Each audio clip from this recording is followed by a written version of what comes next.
Obrigado, Senhor, nosso Deus e Pai, por tudo aquilo que o Senhor já nos presenteou nessa noite, porque nós estamos aqui com plena liberdade para oferecer ao Senhor esse culto, quando tantos não desfrutam desse benefício, porque temos a Tua palavra em mãos, porque o Senhor nos tem também sustentado, derramado provisões, nos dado saúde, para que estejamos aqui. Pai, fala conosco através da Tua palavra, não seja eu de forma alguma, mas o Teu Espírito, que eu seja apenas um vaso, instrumento do Senhor, e que eu possa transmitir com fidelidade, e que cada coração, cada alma que está aqui hoje possa receber essa palavra, receber cura, receber ânimo, receber o toque do Senhor. Assim eu oro agradecido, em nome do Teu Filho Jesus Cristo. Amém e glória a Deus. O tema da mensagem é Ele te conhece. E o texto é o Evangelho de João, capítulo 1, nos versículos 43 ao 51, finalzinho do capítulo 1 do Evangelho de João. No dia imediato, resolveu Jesus partir para a Galiléia e encontrou a Filipe, a quem disse: segue-me. Ora, Filipe era de Betsaida, cidade de André e de Pedro. Filipe encontrou a Natanael e disse-lhe: achamos aquele de quem Moisés escreveu na lei e a quem se referiram os profetas, Jesus, o Nazareno, filho de José. Perguntou-lhe Natanael: de Nazaré pode sair alguma coisa boa? Respondeu-lhe Filipe: vem e vê. Jesus viu Natanael aproximar-se e disse a seu respeito: eis um verdadeiro israelita em quem não há culpa. Perguntou-lhe Natanael: de onde me conheces? Respondeu-lhe Jesus: antes de Filipe te chamar, eu te vi, quando estavas debaixo da figueira. Então exclamou Natanael: mestre, tu és o Filho de Deus, tu és o Rei de Israel. Ao que Jesus lhe respondeu: por que te disse que eu te vi debaixo da figueira, crês? Pois maiores coisas do que estas verás. E acrescentou: em verdade vos digo, que vereis o céu aberto e os anjos de Deus subindo e descendo sobre o Filho do Homem. Amém? Glória a Deus. Nós vamos dar uma introdução, um breve relato desse momento do ministério de Jesus, que é o começo do seu ministério. Jesus estava reunindo o seu pequeno grupo de discípulos. E os primeiros discípulos de Jesus, eles foram tomados de João Batista. No mesmo capítulo 1, se você ler o versículo 36 e 37, diz assim: e vendo Jesus passar, disse: eis o Cordeiro de Deus. Os dois discípulos, ouvindo dizer isso, seguiram a Jesus. Então João Batista havia acabado de perder dois membros, dois discípulos. Ele apontou: olha, esse é o Cordeiro de Deus. Certamente João Batista já havia falado de Jesus para os seus discípulos. E quando ele apontou para Jesus, esses dois discípulos, que provavelmente eram André e João, o escritor do Evangelho, eles seguiram a Jesus. Eles começaram a seguir a Jesus. E em seguida, eles foram buscar os seus irmãos. André vai e convida Pedro, Simão, ao qual Jesus mudou o nome para Cefas, que é Pedro. E aí Pedro também larga o barco, a rede, e junto com o irmão de João, o Tiago, ele também segue a Jesus. Então já eram 4 pelo menos. Se nós olharmos as sequências, não tem uma sequência exata, mas provavelmente André, João, Pedro e Tiago foram os 4 primeiros que se tornaram discípulos de Jesus. Aí vem Filipe, a qual Jesus encontra no dia seguinte, o texto vem numa sequência, e diz para Filipe: segue-me. Filipe, o texto não diz que ele ficou pensando o que ele tinha que fazer ou não, ele também seguiu a Jesus. E aí Filipe se torna um instrumento para que o nosso personagem central de hoje também fosse até Jesus.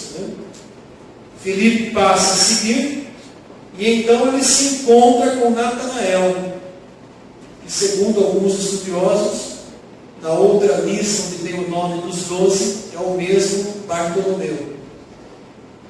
Natanael significa Deus deu, ou dádiva de Deus. E então Filipe se encontra com Natanael, e ele diz assim para Natanael no versículo 45 que nós lemos: olha, achamos aquele de quem Moisés escreveu na lei. Ou seja, esses discípulos, eles eram instruídos na palavra de Deus, nas Escrituras.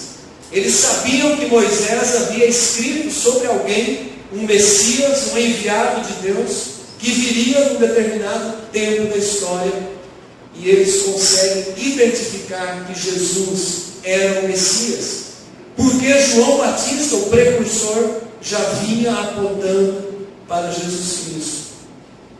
E quando Natanael ouve aquele comentário, ele faz uma pergunta que nós vamos analisar um pouquinho mais à frente. É interessante a gente olhar para o testemunho de Filipe, né? E do trabalho que Filipe tem de apresentar para Natanael o caminho até Jesus.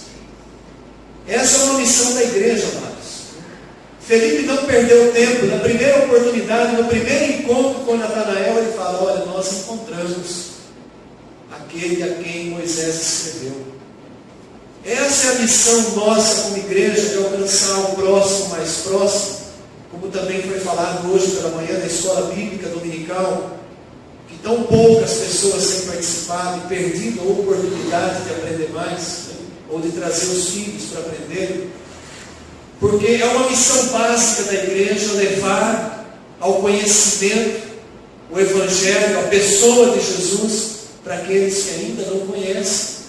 E Filipe, ele é um grande exemplo disso. Ele não perdeu sequer um minuto para dizer para Natanael: olha, nós conhecemos aquele de quem Moisés falou. E é interessante que ele apresenta para Natanael Jesus sendo o Nazareno e o filho de José. O nome Jesus em hebraico é conhecido, né, Yeshua, né? E muitas vezes a gente vê lá Yeshua HaMashiach, ou HaMashiach, conforme a maneira correta de dizer, eu não sei exatamente, mas o significado de Jesus é Salvador. E HaMashiach, ou HaMashiach, é o enviado, o Messias. O Salvador enviado do Pai. Esse é o significado de Jesus Cristo. Né? Para nós a palavra veio do grego, né? Jesus Cristo, né? Tem o mesmo significado, enviado. E é esse nome que Filipe apresenta para Natanael. Mas Filipe completa, diz um pouco mais: olha, ele é nazareno, ele veio de Nazaré. Nazaré era uma cidadezinha muito pequena, e quase que nem é cidade. E ele diz: ele também é filho de José. Ele dá uma descrição de Jesus para Natanael. E aí então Natanael se vira de volta para Filipe e diz assim: mas será que de Nazaré pode sair alguma coisa boa? Nós sabemos que Jesus nasceu em Belém, não nasceu em Nazaré, mas ele foi criado em Nazaré. Por isso também conhecido como Nazareno. E Natanael, que também conhecia as Escrituras, sabia que em momento algum as Escrituras diziam que viria de Nazaré o Messias. E ele menospreza a cidade de Nazaré, dizendo até com um certo preconceito, de uma maneira meio depreciativa: mas será que de Nazaré pode sair alguma coisa boa? E aí então Filipe diz a ele: olha, vem e vê, vem conhecer. Então isso que eu passei até agora para a igreja é só uma introdução, né? Para a gente se localizar dentro do contexto dessa passagem que nós lemos. Mas a parte que mais nos interessa nessa noite começa no versículo 47 do texto que nós lemos, que diz assim: Jesus viu Natanael aproximar-se. Normalmente, quando alguém se aproxima de nós e nós não conhecemos, nós olhamos para essa pessoa e já fazemos até um certo julgamento, né? Se está mal vestida, se tem cara de gente boa, né? Se eu vou ficar intimidado, meio receoso, se tem cara de ser uma pessoa alegre, simpática. Toda pessoa estranha que se aproxima de nós, a gente dá uma geral, né? E Natanael estava se aproximando de Jesus, e Jesus, ele olhou, viu Natanael se aproximando, e quando chegou a uma certa distância, ele diz assim: eis o verdadeiro israelita, em quem não há dolo ou culpa.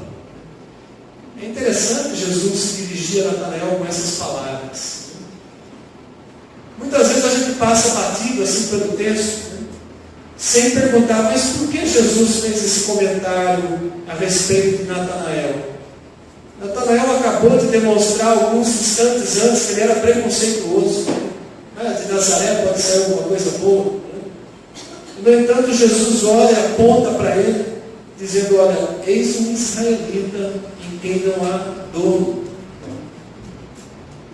A palavra israelita, ela teve a sua origem no momento em que Jacó, o enganador, né, ele tem aquela passagem pelo val de Jaboque, e ele luta ali com o anjo do Senhor. No meu entender, era o próprio Senhor Jesus se manifestando ali.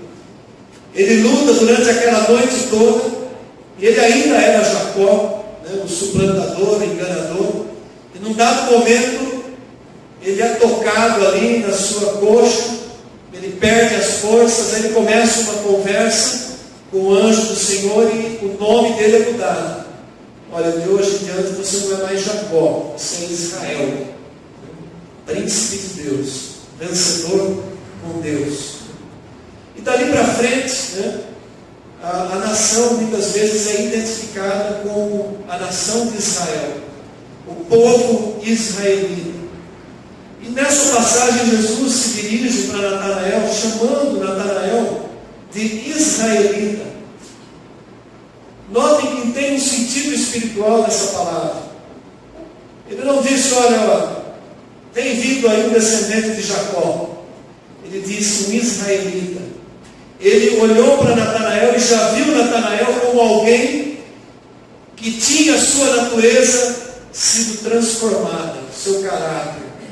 Alguém que já estava no caminho da sua salvação, ou alguém que já tinha sido salvo por crer nas promessas de que o Messias viria. E trazendo esse contexto para nós hoje, nós vamos chegar ainda um pouquinho mais adiante desse ponto, porque Jesus também olha para Natanael, e Natanael ouve aquela palavra e diz: mas de onde o Senhor me conhece? Para fazer esse testemunho a meu respeito, para dizer que eu sou um israelita e que não há culpa em mim. E aí Jesus fala mais uma coisa interessante. Jesus diz para ele: antes de Filipe te chamar, eu te vi quando estava debaixo da figueira. Olha que interessante essa fala de Jesus.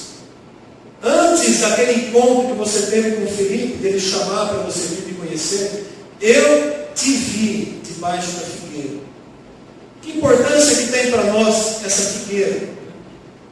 Natanael poderia estar debaixo de uma videira, debaixo da sombra de uma casa, à beira do Jordão, em qualquer lugar. Mas Jesus faz questão de dizer para Natanael: olha, eu vi você debaixo da figueira. Sabe qual é o sentido para nós, amados? Teve um momento da minha vida, eu creio que teve um momento da sua vida também, em que você estava falando com Deus, talvez debaixo de uma figueira, ou no teu quarto, com porta trancada, ou no teu lugar de trabalho, chorando talvez, Você estava falando com Deus naquele momento em que só Deus sabia. Aquele momento em que você recebeu uma palavra, um toque diferente do Espírito Santo e entendeu que você precisava daquele Deus ao qual você estava se dirigindo. Natanael procurava, buscava Deus. Nós estamos vendo no estudo da escola bíblica sobre o reino de Deus, que há um vazio dentro de todo ser humano em busca por esse reino de Deus, por algo ao qual complete a nossa vida, algo da qual nós venhamos a fazer parte, que nos satisfaça. E nós buscamos isso na nossa vida de uma maneira, de outra, mas tem um momento em que a gente para e que a gente tem um encontro com Deus. Eu creio que quando Jesus apontou para Natanael, olha, eu te vi debaixo da figueira, aquele momento que você estava chorando, me buscando, clamando, tem salvação para a minha vida, o que eu posso fazer para mudar? Esse momento nós passamos por ele. Eu passei, você passou por ele. Eu tenho certeza que nesse momento você está se lembrando de quando isso aconteceu na tua vida. Mas não foi só naquele momento da conversão, naquele momento do toque especial de Deus.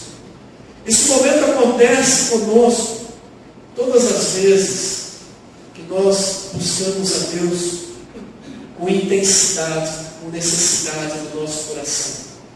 Domingo passado nós pregamos sobre a importância da oração, sobre a necessidade de nós, filhos e filhas de Deus, separarmos, investirmos tempo de qualidade na presença de Deus.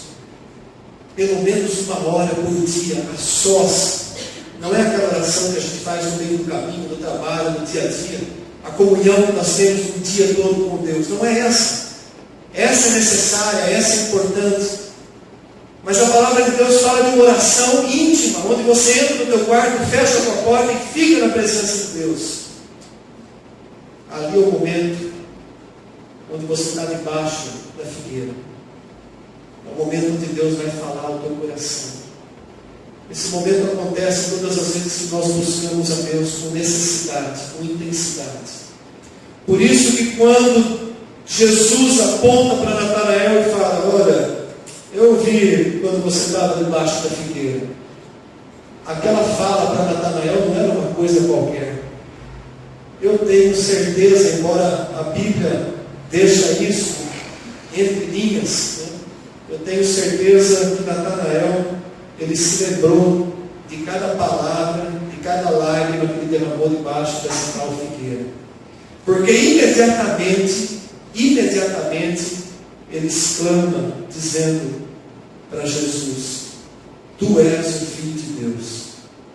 Quem mais poderia saber da minha intimidade, da necessidade do meu coração, daquilo que eu não falei para ninguém, além do Senhor? Quem mais poderia saber senão o Filho de Deus? Por isso que eu creio que o momento que Jesus faz Natanael celebrar foi um momento especial na vida daquele homem. Eu te vi debaixo da figueira. E Natanael, naquele momento, ele já se rende, ele se entrega completamente ao Senhor. Ele chama Jesus de Filho de Deus e Rei de Israel. E dali para frente ele passa a seguir a Jesus. Não foi só um discípulo, foi um dos apóstolos, com A maiúsculo. Apóstolo genuíno de Jesus Cristo. Tanto que Jesus diz para ele, olha, você está crendo porque eu disse que eu te vi debaixo da figueira, coisas maiores você verá. Na verdade, você vai ver o céu aberto e os anjos subindo e descendo sobre mim, Jesus disse. Ou seja, Natanael ia ver coisas ainda maiores, porque daquele momento em diante a vida dele foi transformada.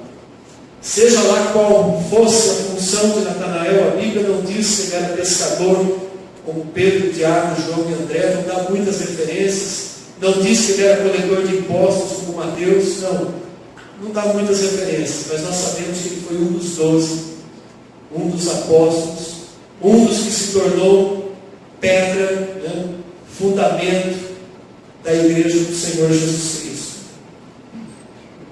É interessante a gente ver que quando ele se aproximou de Jesus, Jesus poderia ter apontado para muitos defeitos de Natanael.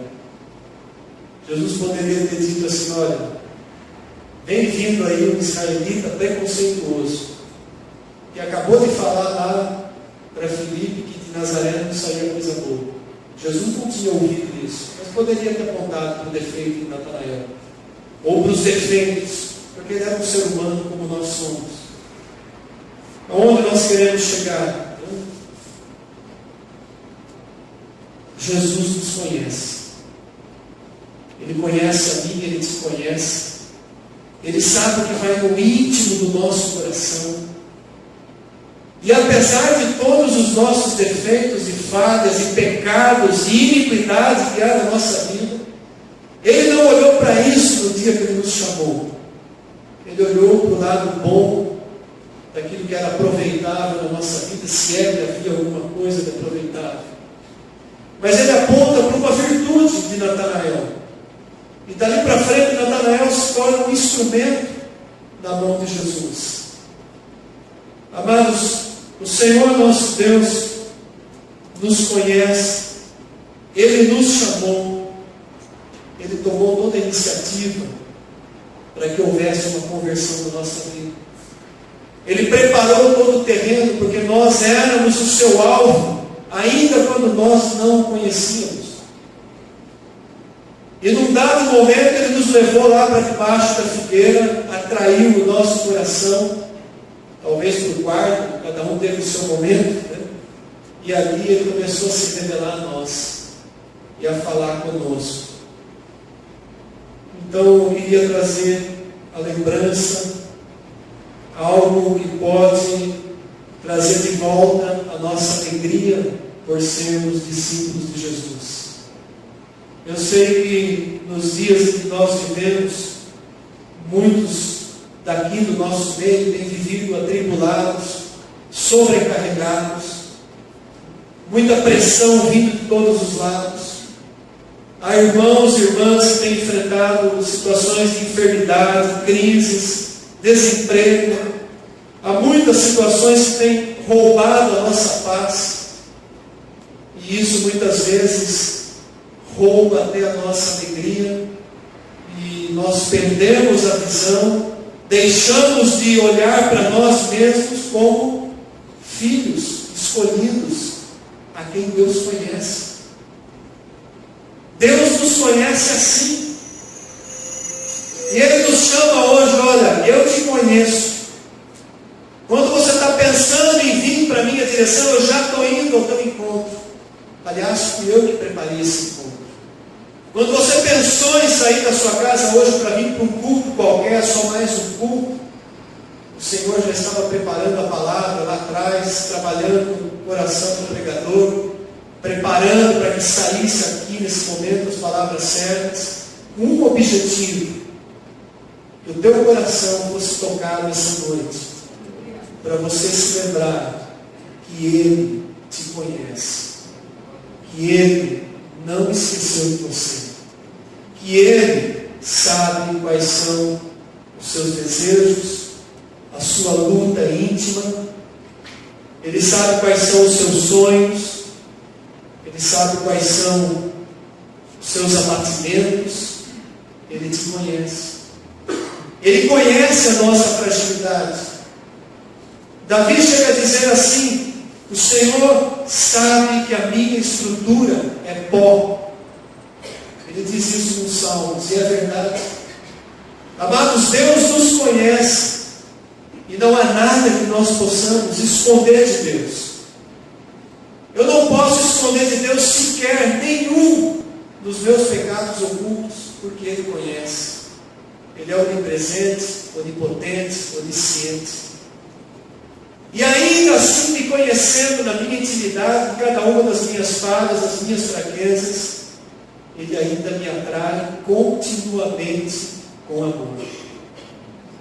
Todos os dias o Senhor nos chama, nos atrai com amor. Assim como Ele atraiu o filho pródigo, assim como Ele continua chamando, atraindo aquele que se encontra desviado, afastado.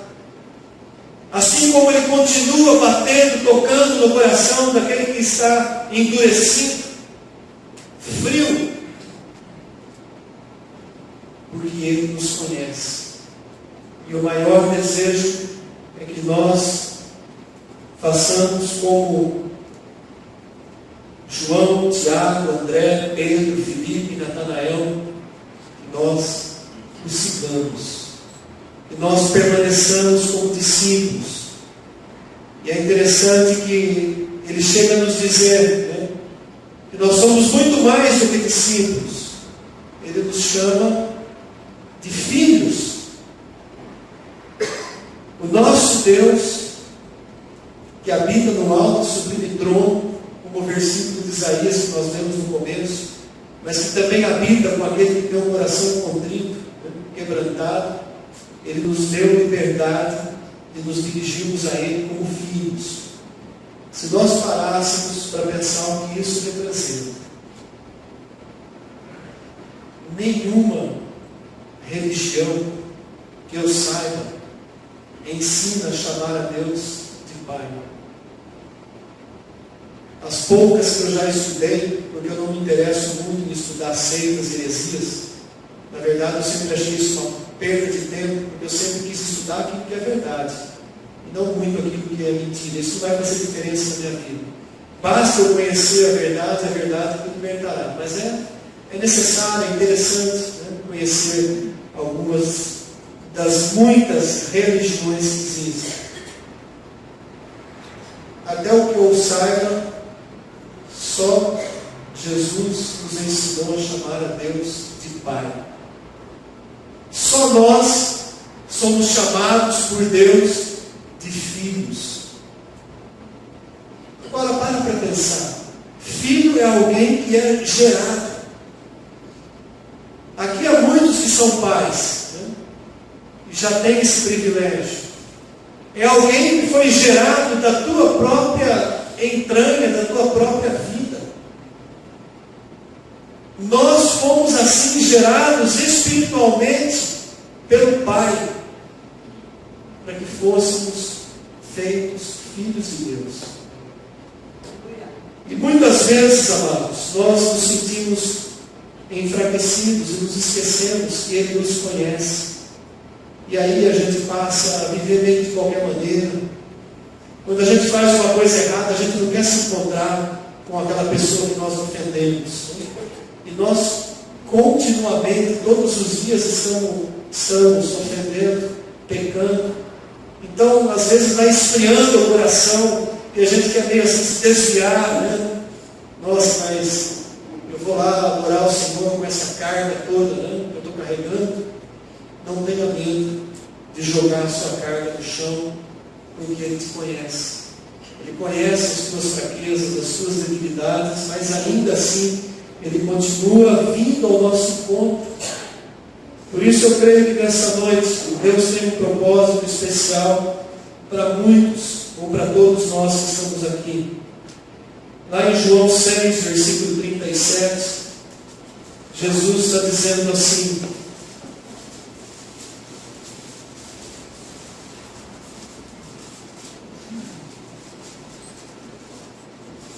todo aquele que o Pai me dá, esse virá a mim. E o que vem a mim, de modo nenhum eu lançarei fora. Você já parou para pensar que nós somos um presente do Pai para o Filho? Belo presente, Mas todo aquele que o Pai me dá, Jesus recebeu-nos como presente do Pai. E aquele que Ele me dá virá a mim, e o que vem a mim de modo algum lançarei fora. Então, se você crê que você é filho de Deus, que você nasceu de novo, entregou a sua vida ao governo da tua vida, a Jesus, recebeu Ele como Senhor, como Salvador, Ele é o centro da tua vida, creia que jamais você vai ser lançado fora. Porque Ele te conhece. Ainda que você peque um pecado grosseiro, Ele Ele não vai te lançar fora. Você vai sofrer a consequência do pecado, mas o Espírito de Deus, ele vai te incomodar de tal maneira que você vai chegar de joelhos novamente na presença do teu Salvador.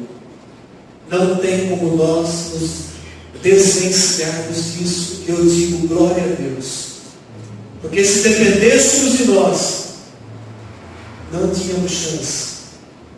Mas como a nossa salvação, a garantia, a certeza dela não depende de nós, não depende daquilo que eu faço, daquilo que eu posso fazer, mas depende daquilo que Jesus já fez. Então eu posso me sentir plenamente seguro, porque jamais Ele me lançará fora. Então isso é uma grande verdade que precisa estar consolidada no nosso coração. Eu acho que foi na quarta-feira que nós compartilhamos na abertura do culto sobre Efésios capítulo 6, quando diz que a arma que protege dentro da armadura espiritual, que protege a nossa mente, é o capacete da salvação. Quando a certeza da salvação está consolidada na nossa mente, ela nos protege como um capacete. Não há nada, nenhuma artimanha do inimigo vai penetrar na minha mente para fazer com que eu me sinta um filho lançado fora.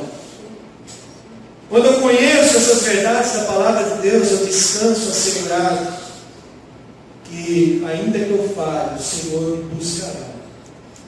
Mas isso não me dá liberdade de eu pecar deliberadamente.